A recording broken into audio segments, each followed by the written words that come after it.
Welcome to Toffee TV. It is the match reaction. Manchester United 3, Everton 1 in the FA Cup tonight. The Blues are out of the FA Cup in the third round at Old Trafford. A fair result for me in the end. I think Everton did okay, stuck to a game plan.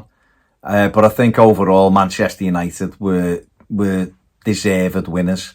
The manager went back to a back three. I don't think that surprised anybody. Still struggling as to why he changed it for Brighton, but he did. So we're back on to today's game, and he went with a back three of Ben Godfrey, Connor Cody and James Tarkowski. Seamus Coleman came in for the injured Nathan Patterson at right back. And in midfield, they obviously had Garner. Amadou Onana was back after suspension alongside Alex Iwobi, with Neil Maupay and Demarai Gray up top. And the game couldn't have got off to a worse start really for Everton. 3.5 minutes, Manchester United are in front.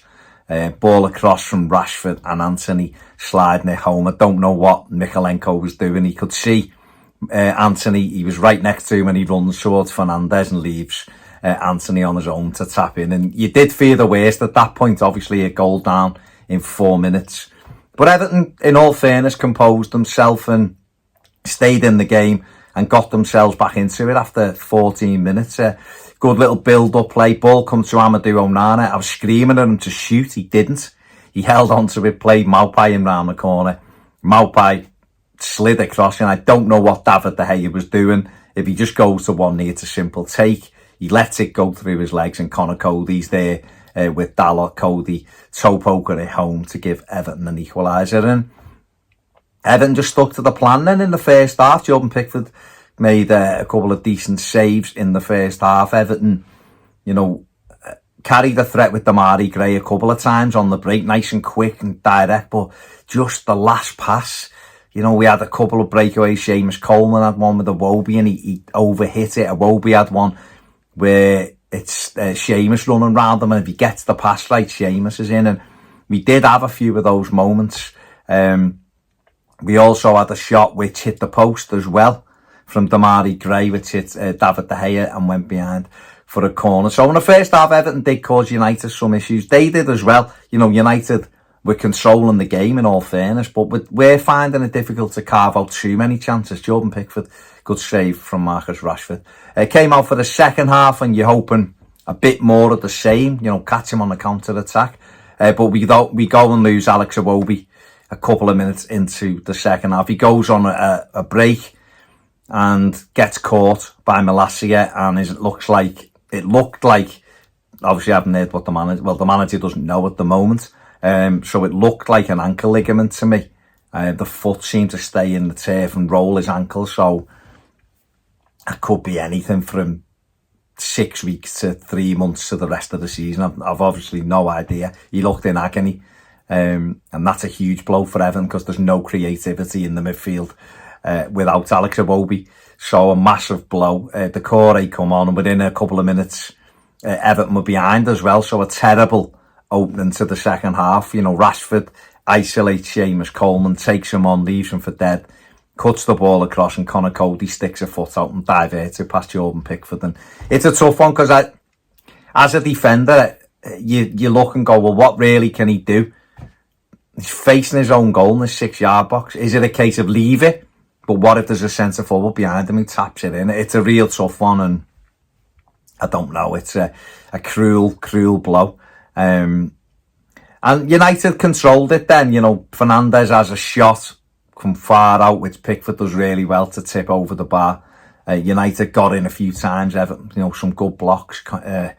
Ben Godfrey's got back and put a couple of good late challenges in as well, late recovery tackles in. Everton brought Dominic Calvert-Lewin on, and he thought he'd equalised. It was a brilliant goal, and it's really unlucky, as in it's a tight decision. Demarai Gray just offside in the build-up, does well, faces up the defender, fires it across, and Dominic Calvert-Lewin chests it beyond De Gea for what would have been 2-2, and with 20 minutes left, you never know. You see it again, it's a fraction offside. It's offside, you can't really say too much about it, but it is one of them where it's really close. Now, I guess the frustrating thing is, in other grounds in this competition, there's no VAR, so that goal would have been given. And that's the real frustrating part about it. But listen, VAR was there. It wasn't given. Everton tried to stay in the game and only really had one other moment, which was off a corner, and Ben Godfrey stood it to the back post where we had 2 or 3 men, but the Corey couldn't divert it in. And United had a couple on the break, which, like I said, we got blocks in before they eventually did break. And Nacho, who was a second half sub, going in. Godfrey brings him down, and Marcus Rashford scores his first ever goal against Everton from the resulting penalty and kills the game. And that's it, a 3-1 defeat. Everton, 12th game, just 1 victory in that, out of the cup at the first round, first time of asking, and a very, very disappointing night. Overall, really, despite the fact he stayed in the game plan, I think for the manager going forward, if he's still in a job, then he needs to stick with the 3 at the back, really, because that's the only way Everton, for me, are going to get points on the board right now. He should have done it against Brighton on Tuesday, and it might have had a much different outcome, but I think he's probably got to stick with that now, and especially with the injury to Abdoulaye Doucouré as well. So there you go, man of the match for Everton. Don't know. Damari Gray, me? I don't know. I don't know. Did anyone really stand out for Everton? I don't know. I'm going to give it to... Let's give it to Damari Gray. There you go. That's it from me. Have a good night. See you later.